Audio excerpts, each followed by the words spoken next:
Okay, so the recording's now started, and we'll make a start on the session. So Dave's just going to run through the session aims with you this evening. Yeah, good evening, everybody. As you can see there, they're the aims of tonight's session. This training provides a practical introduction to participating effectively in all types of statutory committee meetings, be they exclusions or staffing processes. I will take you through those. Rhiannon specialises in the HR element, so I will take you through the other sessions available. If we could have the next slide, please, Rhiannon.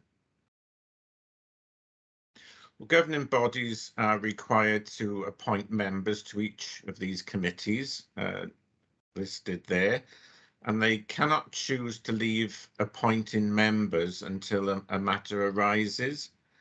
If there's insufficient or eligible governors to appoint, then a vacancy can be recorded against the committee.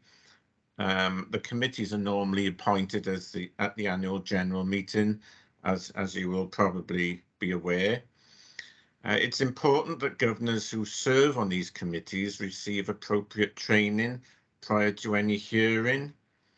In many cases, this is what we'll call just-in-time training, which is provided by the local authority prior to a case. Obviously, as and when that is required, and only concerning the members of the panel for that particular issue. That often works very well and prepares governors in advance for any issues that might arise in the meeting. The committees listed are either statutory or required to manage the statutory processes. Under the new Governor Support Service level agreement, schools will need to decide whether to use a governor clerk, support clerk, or source their own. But in all cases, the meetings need to be minuted, and someone needs to undertake the administration linked to the meeting on behalf of the committees. We obviously recommend that the school signs up or signs up when required for the assistance we can give with this. Now, templates have been developed to support schools with this, where they determine to provide their own clerk. The Governor Support Clerk does not normally provide the clerking service for Pay Review Committee, but would do if there was an appeal. Neither do we support usually the head teacher's performance management panel or the head and deputy selection process. Clerking is usually provided for all others in line with the service level agreement option, and obviously the school can buy into the service even if it doesn't already hold the necessary level of SLA with us. As you can see there, the titles of the committees are fairly self-evident, but if there is any questions about the duties and remit of each one, we'll be going through those shortly in more detail, and we will commence with the Pupil Disciplinary and Exclusion Committee, if Rhiannon would like to change slides. Does the slide come through, Dave? Yeah, just see that, done yes. now. Yeah, thank you. There was a slight delay, I believe. Yes. With the Pupil Exclusion, Discipline and Exclusion Committee, it does what it describes. Governors, a panel needs to meet to uphold the previous decision of the head teacher to exclude, and the panel needs to meet if the exclusion is fixed term for over 15 school days in one school term, or if the exclusion is permanent. The head teacher has the remit to make that first decision and inform parents of that decision, but parents are invited to the committee meeting with the panel, usually a quorum of 3 from the school. There is quite a tight deadline for this under the Welsh Government guidance. The committee needs to meet within 15 school days of having that decision, notification of the decision.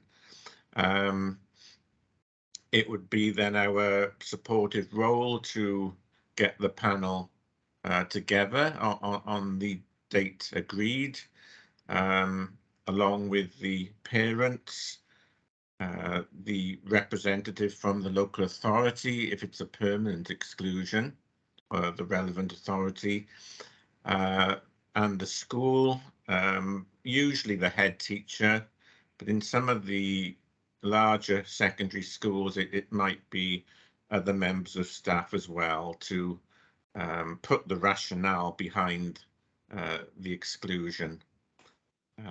Governors then need to deliberate. They will deliberate alone with the clerk, having received advice from the local authority exclusions officer, and usually then all parties are invited back to receive the outcome. Whether or not the parent attends, the parents will then get a letter the following day with the outcome. If it's a permanent exclusion, they have a right of appeal to an independent panel set up by the local authority that wouldn't include governing body members of the relevant school.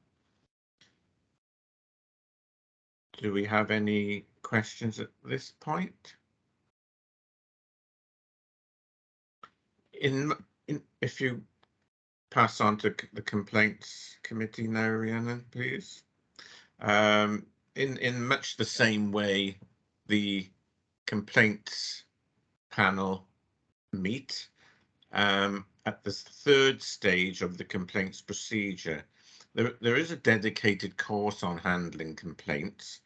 But what I would advise, if you are not a chair of governors and have a particular role in stage B, if the complaint is against the head teacher themselves, if you're a governor who gets approached about a complaint or trying to resolve one, always bear in mind that there is a process that you might be called to sit on that complaints committee if it does reach the final stage. And it's always best to refer the matter on back to the school. So if approached, please refer it on to the school or ourselves, and we can resolve the matter without the need for governors to be involved, and then they can save themselves for the final stage where it might come to a committee. The role again, as with the pupil exclusion panel, is to hear representations from the complainant. They would usually be parents, although not always. And the school responds. There'll usually be correspondence from the earlier stages of the process where the school has answered the query or complaint, but not to the complete satisfaction of the complainant. And then again, it is the remit of the committee to come to a conclusion whether or not to uphold the complaint and the reasons why. With complaints, there's no final appeal stage. at the governing body level. Stage C, complaints committee complete the process for the governing body, but complainants can go to the Ombudsman or the local authority, who will check to see if the process was followed. Are there any questions on these two at this stage? I had a quick question about the previous one, actually, exclusions. So does the committee have to be involved for any exclusion, or is it only an exclusion that is contested, if you like, by the parents? For those involved for 15 days or more, and that would obviously include permanent exclusions, the panel must meet whether the parents decide to attend or not. But if there's an exclusion of more than 5 days and less than 15, the parent can request a meeting, and then the school would be obliged to hold the meeting with the committee. For fixed term exclusions, of course, it's usually a matter of deciding whether the exclusion stays on the pupil's record, because by the time the committee meet, the child could well be back in school if it was a shorter period of time. Right. Yes, but anything over 15 days in a term, the panel needs to meet, and the parents have the opportunity to attend if they wish. Understood. It doesn't always happen. Thank you. It doesn't always happen. You know, we'd like the parents to go along and air their views, but unfortunately sometimes they choose not to for whatever reason. Thank you. Okay, are we all right to move on? Or are there any other further questions in relation to complaints and pupil exclusions?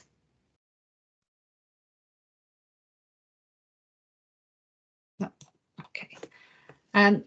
So I'm just going to cover the sort of HR related statutory committees with you now. And the first we're going to look at is the staff discipline and dismissal panel and the staff discipline and dismissal appeals committees.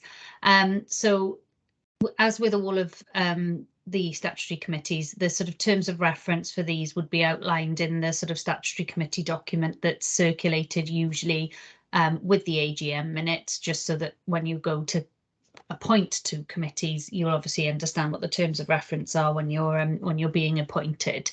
So the SD&D committee will consider, in line with the relevant policy from the school, any circumstances that could potentially lead to the dismissal of an employee of the school. And that would include any disciplinary matters. It would be the final stages of any capability processes. If there needs to be consideration of dismissal for somebody on the grounds of ill health, that would go to the SD&D committee.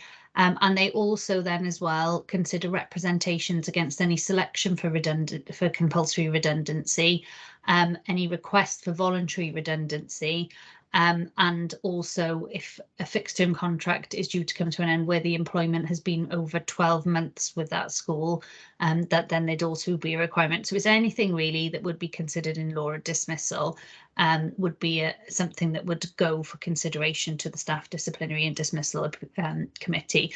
What I would say is, if you are on this committee and you find yourself in these circumstances, the local authority HR will always be in a position where they will support you with these processes. So please don't ever feel that you've put your name forward to be on a committee and you wouldn't be supported. There's always support available to governors who are on these committees in considering these circumstances. And the likelihood is that normally the SD&D committee in most cases meet the most common processes would be your disciplinaries, and where schools are in budget difficulties, then potentially the compulsory redundancies or consideration of voluntary redundancy requests.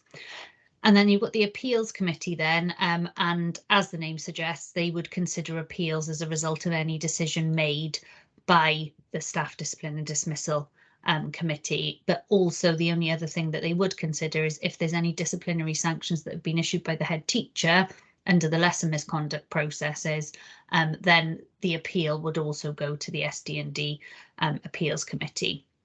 So the membership of these committees should be not less than 3 members of the governing body. So you'd always need a minimum of 3 people on that. The only exception of that would be where there is a disciplinary allegation which is of a safeguarding nature, and then in those circumstances it's usually 2 governors and 1 independent governor, and that's in line with the regulations around safeguarding within schools. So there is a requirement, and that's in line with Welsh Government requirements as well. So with regards to membership of the committee, clearly you're looking for people who would be impartial and have no direct interest in the case being considered. It wouldn't be appropriate, and the staff members of the governing body are not allowed to be on the staff discipline and dismissal committee, due to the obvious sort of nature of the fact that it is considering staffing issues, and it is the committee members' responsibility to ensure that they raise any potential conflict of interest. So we'll cover conflict of interest slightly later on in the session, but as a member of the committee, there might be certain times where you might even get a pack of information as part of this, and you suddenly realise that there could potentially be a conflict of interest. So it's really important that that is raised at the earliest opportunity, so it can be determined whether or not it would be something that would be considered in that way, and another governor needs to be drafted in to sit on the committee. It's also recommended that the chair doesn't sit on either of these committees due to their potential involvement in earlier stages of the process. And the role of the committee is ultimately to consider all the evidence that's being presented to them in relation to the particular case. So often in these circumstances, there will be some kind of report that you would consider. There may be evidence from witnesses, and then it's for you to make a balanced decision based on the evidence that you have been presented with. So this isn't to take account any outside knowledge from the process. This is purely based on the evidence that you are presented with at the time. And as I said, these are committees that are normally clerked if you buy into the SLA for the governor's support, and members of this committee will usually have local authority HR support as well. So they will be able to talk you through the process and guide you through the meeting procedure and the policy that would be applicable in these circumstances. Is there any questions at all on the SD&D committee?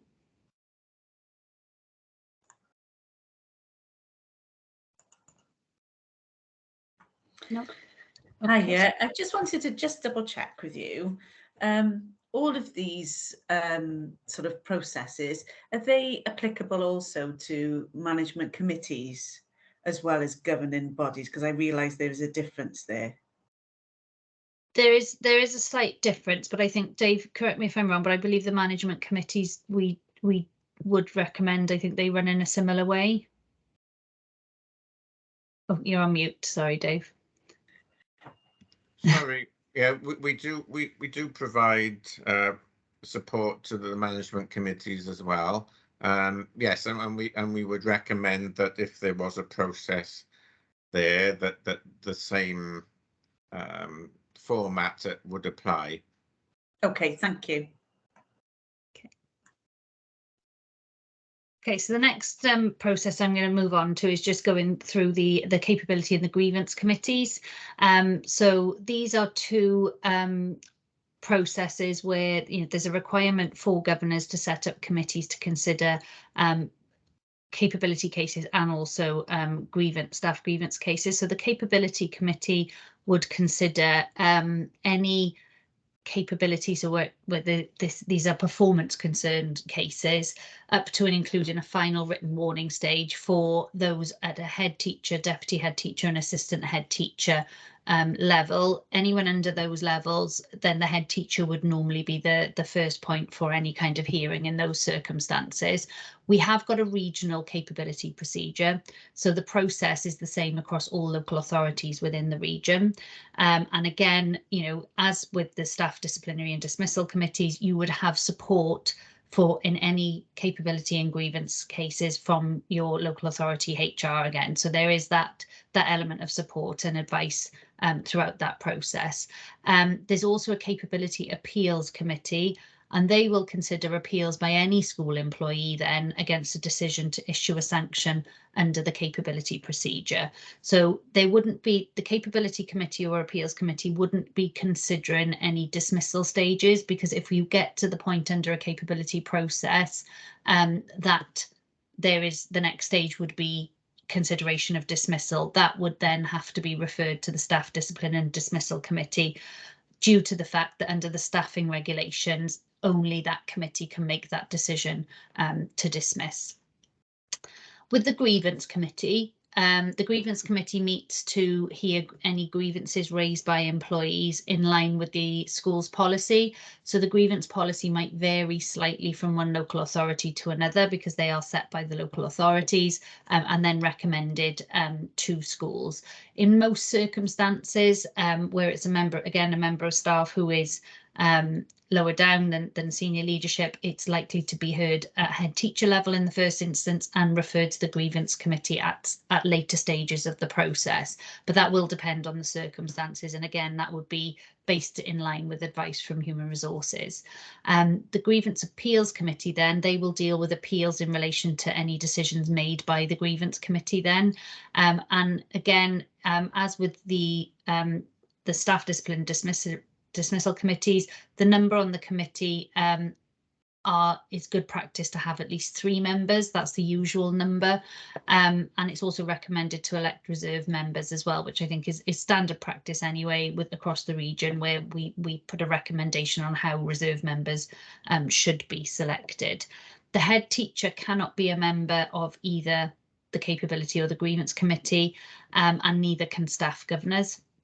And what was really important with all committees and appeal committees is no governor can be on both the initial committee and the appeals committee. It always needs to be a new set of governors who would be hearing the appeal, because they need to sort of obviously consider it with a fresh pair of eyes.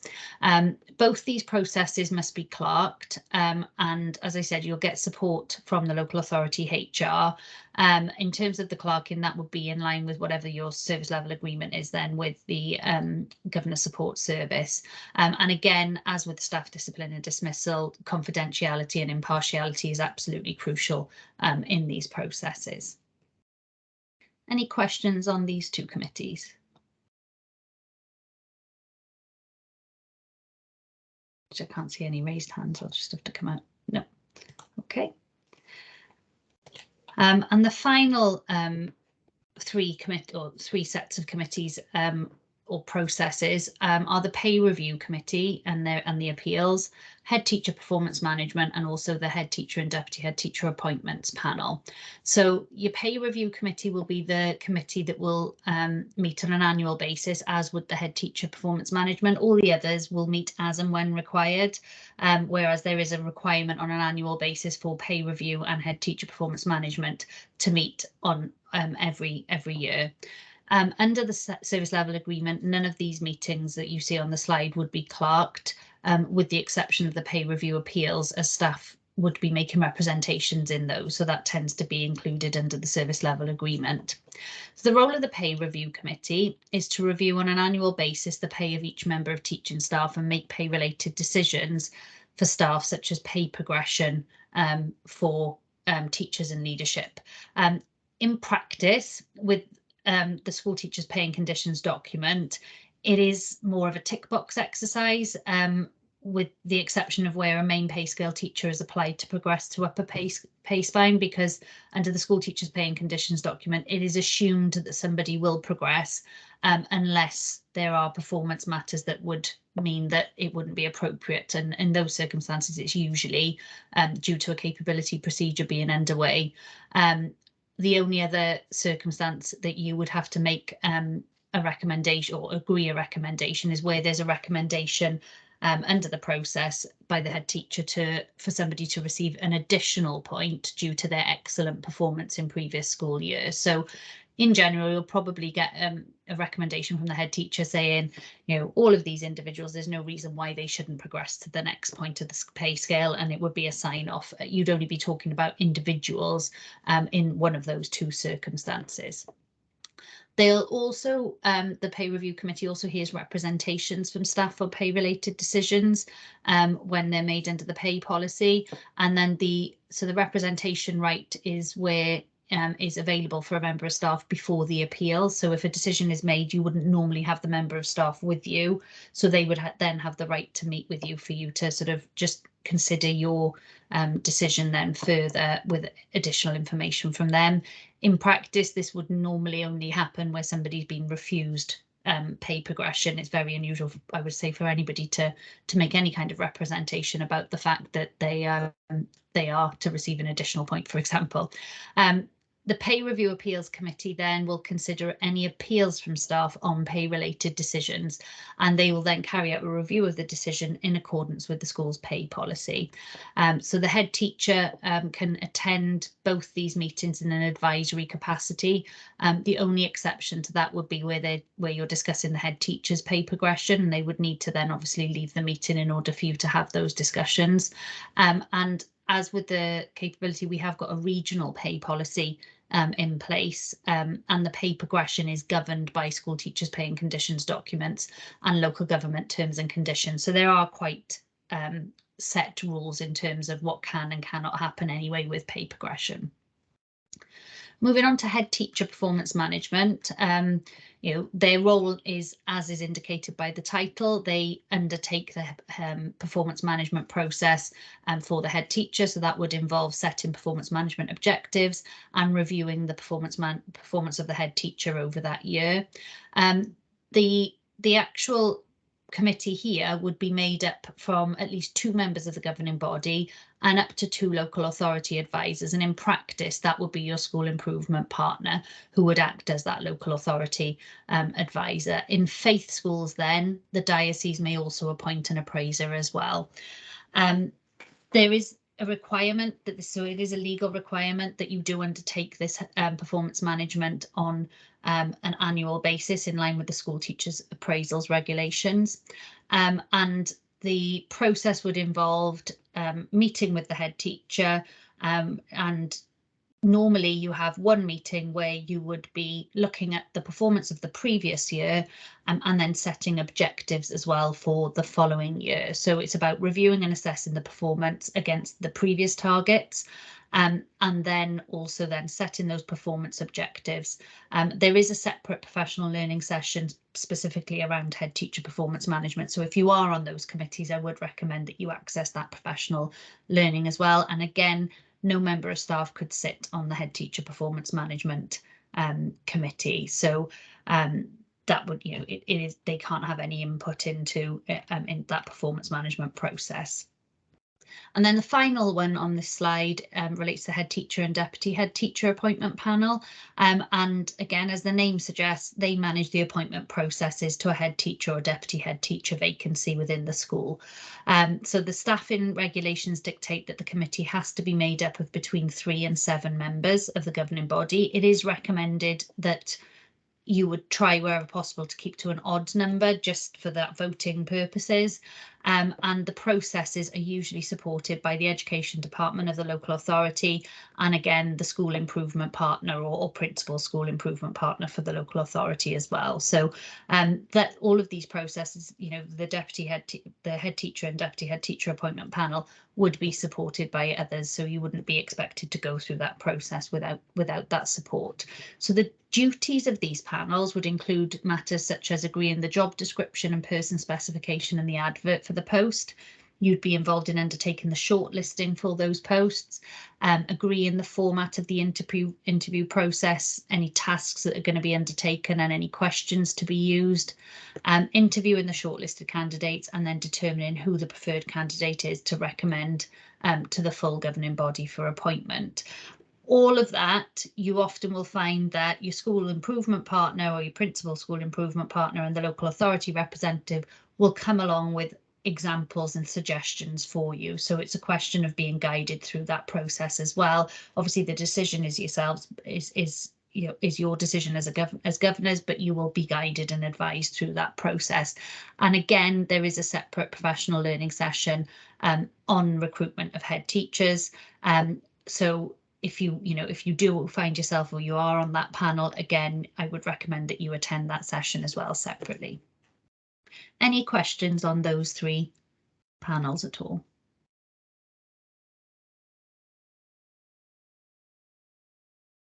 No. Okay, we can move on to the next slide about your role as a committee member.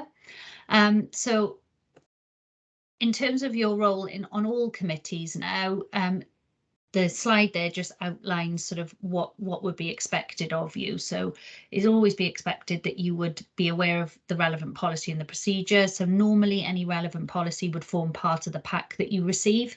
And our recommendation would be to familiarise yourself with the content. You're not expected to sort of, learn everything from it. And for all of the HR committees, certainly, and a local authority advisor will be there to provide you with advice on that policy and procedure. And procedural advice relating to the structure of the meeting can also be provided by your governor support and the clerk. Every committee is required to have a chair. So you will be required to elect a chair of the committee to manage that meeting with advice from the clerk. So have a little think, when you know who's on those committees, you have a little think about who might be the best person to participate as chair. Participating effectively in the meeting, that means engaging with those attendees, making sure you're asking appropriate questions through the chair if necessary. It's really important to think about how you phrase those questions, particularly in matters such as the staff discipline, dismissal, and committees, but in complaints as well. It's about trying to make sure you're not asking questions that could be deemed as leading, so not making statements of judgment as well during the meeting, that you're asking questions in order to get clarity on the information that you're being provided with. As discussed, in a lot of these circumstances, you're going to be presented with evidence, and it's your role then to consider the evidence before making your decisions. And all decisions need to be based on a balanced and impartial assessment of the evidence that has been presented to you. So any information you may be aware of from outside of the meeting shouldn't be taken into account. It's really important to only consider the information that you've been presented with there and then, not any knowledge you may have from outside of that meeting there as well. And then once you've done that, then it's about determining that outcome. So it would normally be a majority vote, with the chair of the panel having the casting vote if it is split. But it is just about making sure that you're clear on what your rationale is for that outcome, and so that you can justify the decisions that you're making. And then following on from that, the chair would normally agree the minutes and any subsequent correspondence.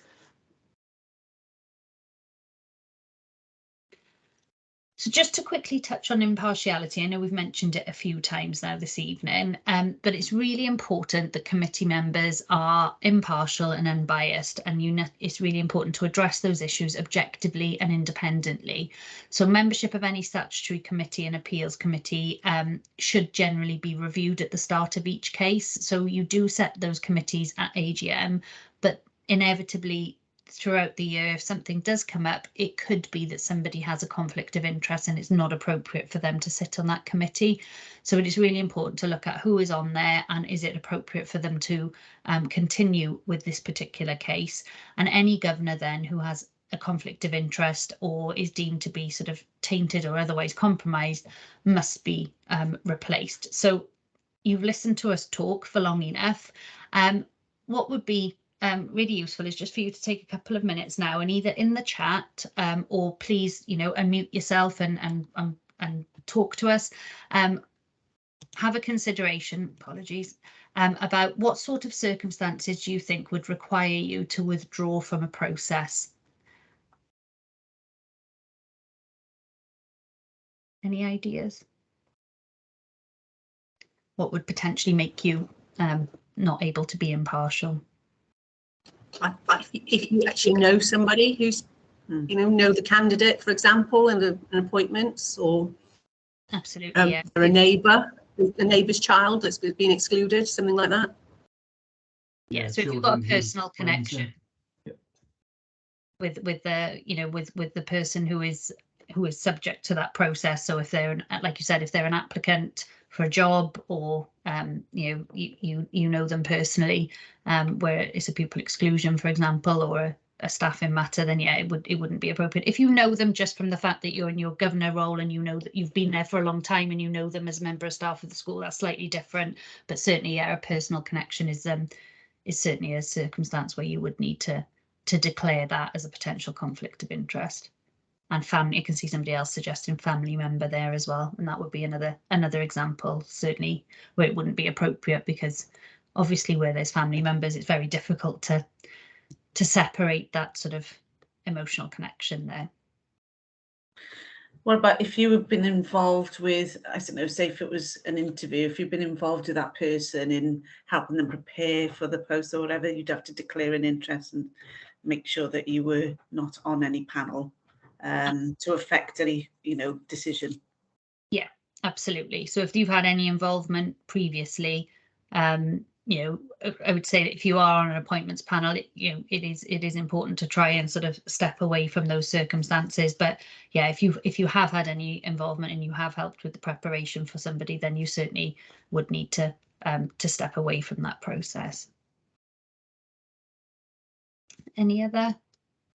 What if you were involved with that particular person on another statutory committee for a different reason? So say a family of a pupil were making a complaint about something, and then you were on that committee, and then you were called in to do a exclusion committee, for example.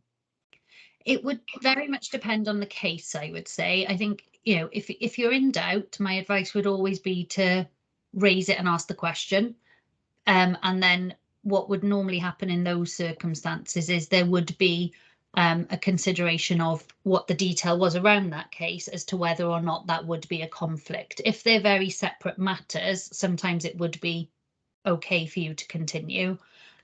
However, if they are interlinked, then it may be considered a conflict of interest. So that would be very dependent on the sort of the particular details of that particular case. Any other thoughts? I guess if you've been perhaps, acting as the chair and working very closely with the head teacher on some concerns, and as the concerns escalated and went towards a committee, it might be a good time to duck out rather than being on that committee hearing the head's complaint. Yeah, there could be those circumstances as well. Absolutely. Okay, so I think you've probably covered quite a few of these now in terms of sort of those circumstances, but the slide sort of gives an outline of when a governor could be considered not to be impartial. So we've picked up being related to or having a close relationship with any of the parties involved. So having a pecuniary interest, so that's where you could potentially benefit out of something, or that it's within your interest. Certainly, those circumstances where probably a good way of describing it, not necessarily as a governor, is if you've got your deputy head teacher who is the staff governor, for example, in a full governing body circumstances where you're discussing the advert for a head teacher and there's a chance that they might go for it, then they would need to withdraw from the process, from those discussions in those circumstances. So if there's a potential for you to benefit from a process, then there's certainly you would need to withdraw in those circumstances. If actually there's also, you've indicated that you are unable to be impartial because you've indicated that you've predetermined that matter, then it may not be suitable for you to continue in those circumstances. Obviously, if you're a person who's instigated the allegation, then you wouldn't be able to be on a panel. And also, if you are the subject of any related complaints or grievances, or you've had any prior involvement leading to in the allegation or the events leading up to the matter. So if, for example, you happen to be a witness to something, then clearly you wouldn't be able to be on the panel. So knowledge about an allegation or a complaint or an exclusion, for example, that doesn't affect impartiality in in general, provided you don't hear or read any evidence or consider any evidence other than that as part of the hearing arrangement. So you quite often may be aware that there is a disciplinary case, for example, but you wouldn't necessarily know the detail until you've had that. So just the fact that you know that there might be a case that's ongoing doesn't actually mean that you would be considered impartial. It's about the level of involvement. So you as I said before, it's about making sure you rely on the evidence that's part of the hearing arrangements and disregard any information that might have been shared outside of that meeting you may have heard via hearsay, for example. I'm just going to quickly run through that confidentiality element as well. So during statutory committee meetings, you'll be involved in discussions potentially regarding some very personal and sensitive information, and so it's really important that confidentiality is maintained.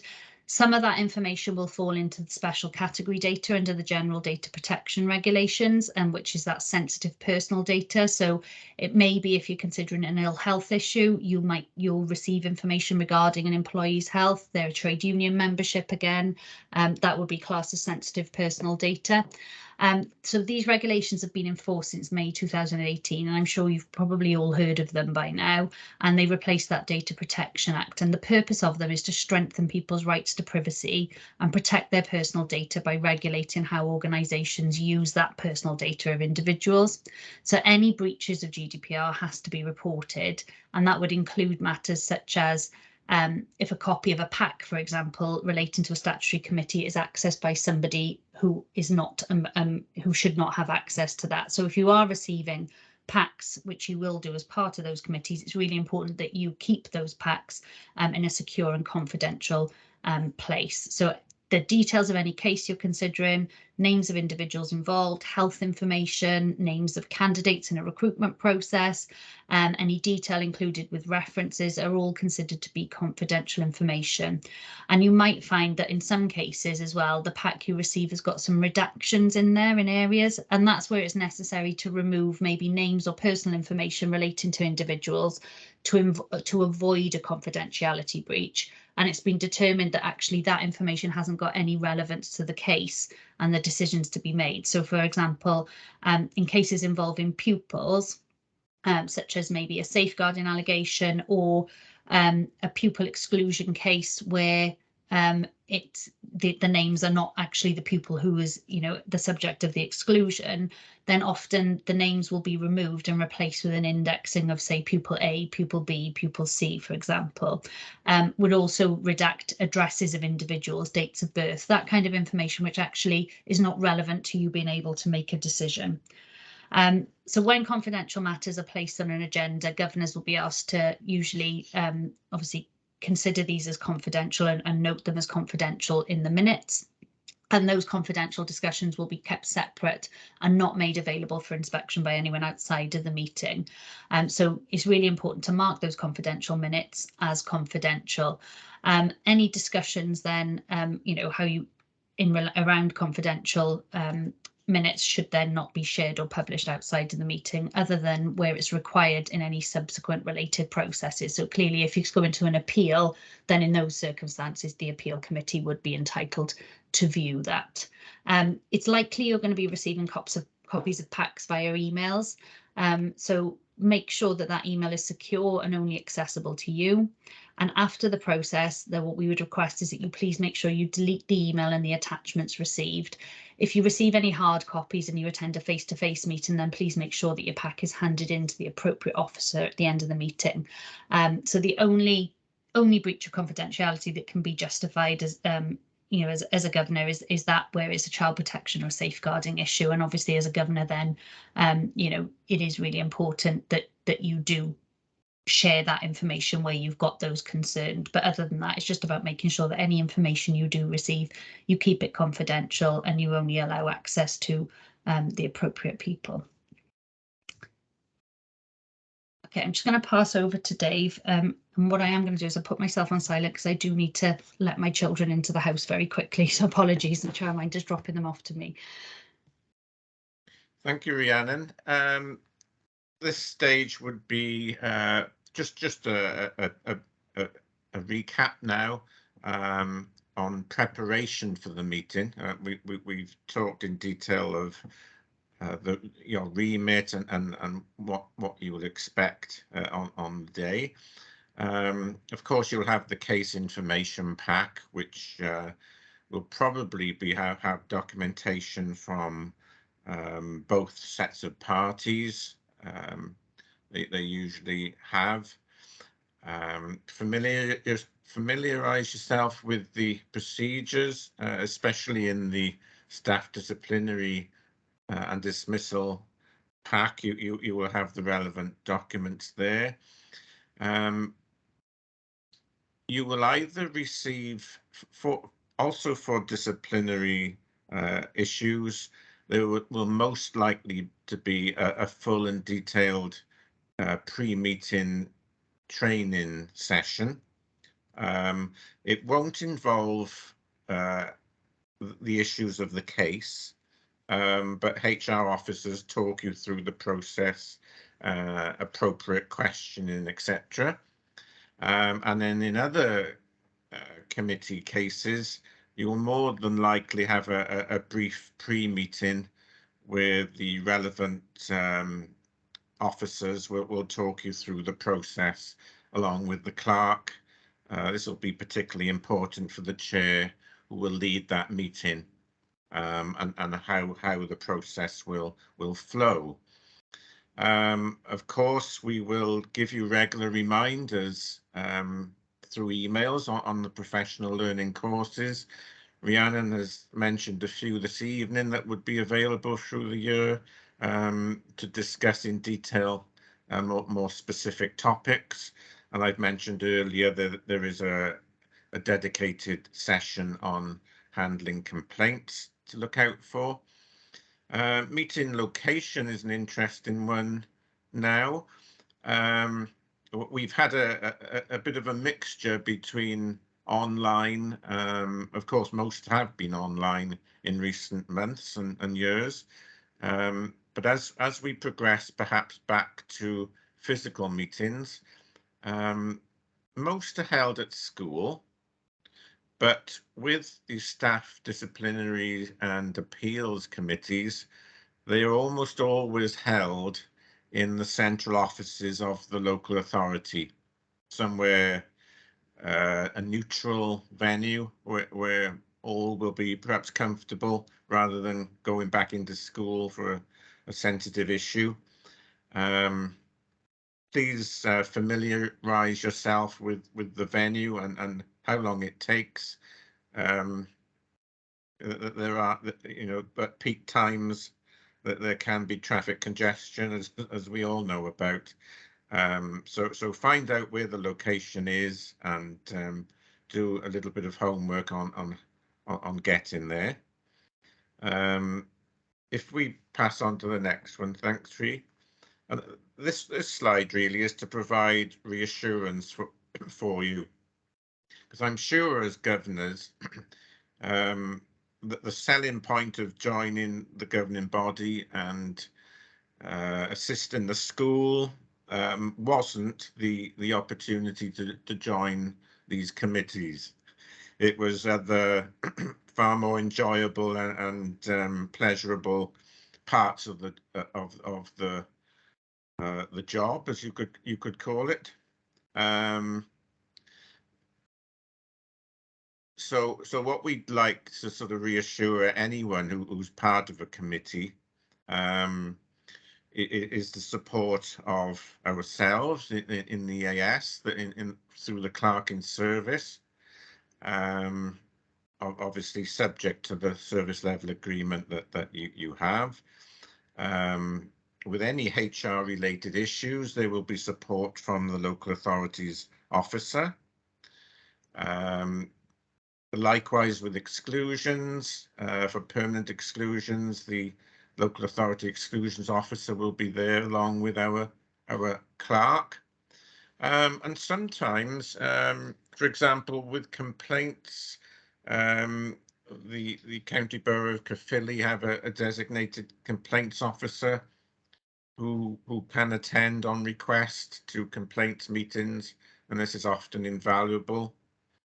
And as Rhiannon has stated earlier, particularly with selection panels and performance management, we have the professional educationalists who help the governors through that process as well.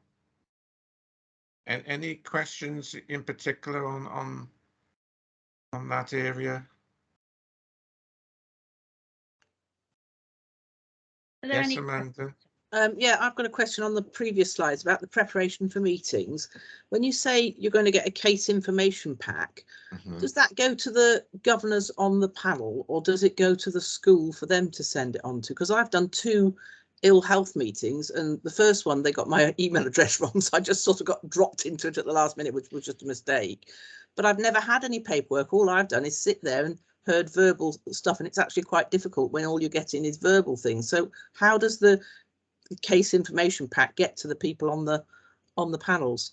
Amanda, you've touched on the only committee which doesn't have a pre-sent pack because it's ill health. Our HR officers don't provide one to the committee themselves. Information isn't given out in advance, but the head teacher has a prepared statement that gives the detail of the employee's ill health record and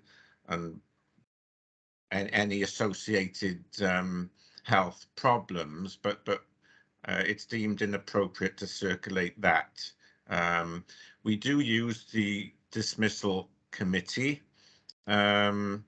It's an unfortunate term for a person who's suffering with ill health and has to have that final meeting with the governing body, but nevertheless it is a dismissal of such.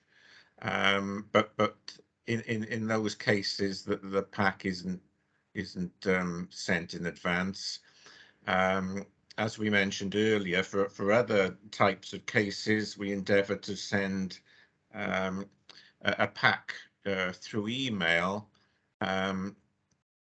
We in the AS would often do that on the school's behalf, but sometimes it's known that the school will send it, especially if it's through the post. Okay, thank you. Okay. I'm just going to quickly touch now on virtual meetings. I mean, I think, like I said earlier, I think we're all now quite used to sort of attending meetings virtually because of the way the world has been changing over the last couple of years since March 2020, and there are still statutory meetings that will be taking place virtually, even though obviously restrictions have been sort of lifted as much as possible. So there's a move where some will be face to face, but we are moving back. We are still maintaining that some are being done virtually, and that's normally dictated by the school. They would normally make a decision as to whether or not that's going to be a virtual meeting or in person. So what we've got on the slide really are just some tips in relation to holding these types of meetings virtually. So I'm sure you're more than familiar with attending meetings online, but you might not have had experience of a statutory committee online up until now. So if it's a HR related meeting, normally, as I said, your local authority HR will be able to advise and support you on the setting up of a virtual meeting for that. For non-HR related meetings, then governor support would normally be able to provide advice and support. In the case of head teacher performance management, if that's being set up, often that would be arranged by the school, and the school improvement partner will be available and will also attend virtually to support that. In general, what I would say, if you're on an appointments panel, that tends to have now moved back to being face to face, because people just find it a better experience, obviously, and easier to make sort of appointment decisions where you're meeting people in person. However, there are some governing bodies who are choosing to undertake a more hybrid process. So with some part of the process generally relating to tasks being undertaken virtually, but then the actual interview process being on a face-to-face basis. So again, your local authority and the school improvement partner will be able to advise what's most appropriate in those circumstances. With regards to preparation for any virtual meetings that you might be attending, it is the same as a face-to-face meeting effectively, you know, in terms of what you would be doing for the preparation. So, you know, there is that sort of element of the normal preparation, but the other additional bits is about familiarising yourself with the platform in advance. If you're not familiar, say, for example, if it's on Teams and you haven't been using that, just make sure that you have got time prior to it to access it, and just make sure that you can test that functionality. It is just making sure as well that, you know, your device is set and ready, that you're in view of the camera, the volume on your microphone is suitable. And as a panel, you might want to agree in advance who's going to take a record of the main points of discussion and decisions made. So in most cases, it will be the clerk. However, like I said, some panels aren't included in the clerking service for the SLA. So it is really important that you have those discussions in those circumstances. And wherever possible, you know, just try and log on to that meeting a little bit earlier to make sure that you can address any potential IT issues before the meeting is due to start. And again, with confidentiality, I know we've talked about this quite a lot, but participating in a virtual meeting should be approached in the same manner as that as a face-to-face meeting. So I know, you know, we're often going to be in our own home while we're attending these virtual meetings, but it's about making sure that you are in a quiet place, you're alone in that room, and nobody else can hear the contents of that meeting, and you're unlikely to have any sort of distractions or be interrupted, because there could be quite sensitive information being discussed in some of these circumstances. So it's really important that it is only you who's able to hear that as part of the process. With regards to recording of the meeting, with all of these meetings, it should be a written record completed, with the outcome being recorded, you know, down on those minutes. Because of GDPR, it's advised not to use the recording facilities on any or any of the video conference software, because that would require written permission from all parties, and also the recordings then are quite often stored and can then be shared by anyone who's invited to attend the meeting. So it's really important that the record of the meeting is a written record of it, and you don't use those recording facilities as part of a statutory committee meeting. So that concludes the session for this evening. Are there any questions at all that anybody would like to ask at all on anything that's been covered, or anything that hasn't been covered that you were hoping to get some information on? There is a question in chat, Rhiannon, about the policy of not allowing governors to set up Teams meetings, but is that something Darren could look at? Or respond to? Yeah, that's something we could probably take back then in relation to sort of whose policy it is, and how that can be, whether or not that can change. So we'll have a little look at that, Tom. Okay, so we have got, I'm going to just pop a quick link in the chat. There's also a QR code there if you want to use it. I'm just going to have to end the slideshow in order for me to be able to copy the link. And I'll stop sharing. But if you wouldn't mind just taking a few minutes just to, you don't have to stay on the call, but just to complete the evaluation form for this evening's session. I've popped that into the chat for you, so hopefully you can access it there. But that just leaves us with to say, Diolch, thank you very much for attending this evening. We appreciate the time, and hopefully it's been a useful session, and apologies for the slight disruption earlier with me having to shoot off. No problem at all. Thank you very much. Thank you. Thank you, Thank you everybody. very much, both. Thank you. Thank you. It's been great. Thank you.